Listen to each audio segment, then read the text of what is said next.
Hello everybody, and my name is Astrid. I sing Eldan, and please subscribe and like this video. So mga tao,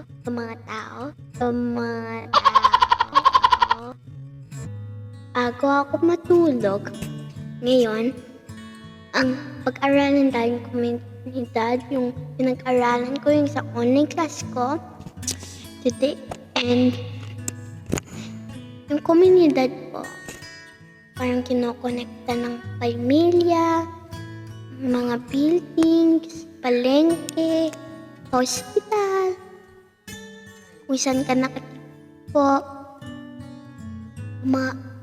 nakakanis po, mga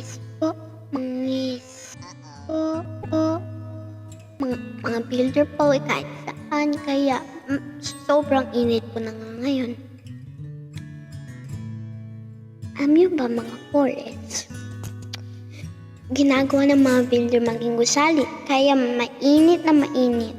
Dahil mga plants sa forest, meron yung mga plants sa forest na kino-cool down yung earth. Kaso, sinira ng builders ay gumawa sila ng gusali.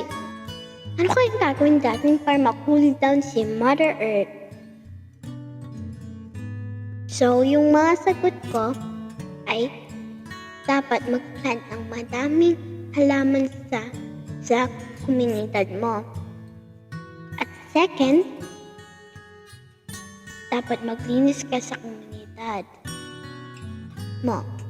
Sa third naman, dapat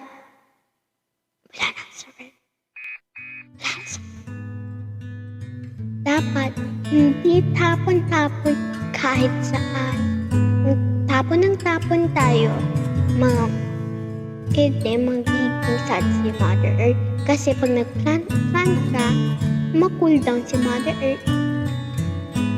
Ikaw, ano kayang gagawin mo para ma-cool down si Mother Earth? Leave a comment, guys. See you guys next time. Bye! Hope you enjoy it!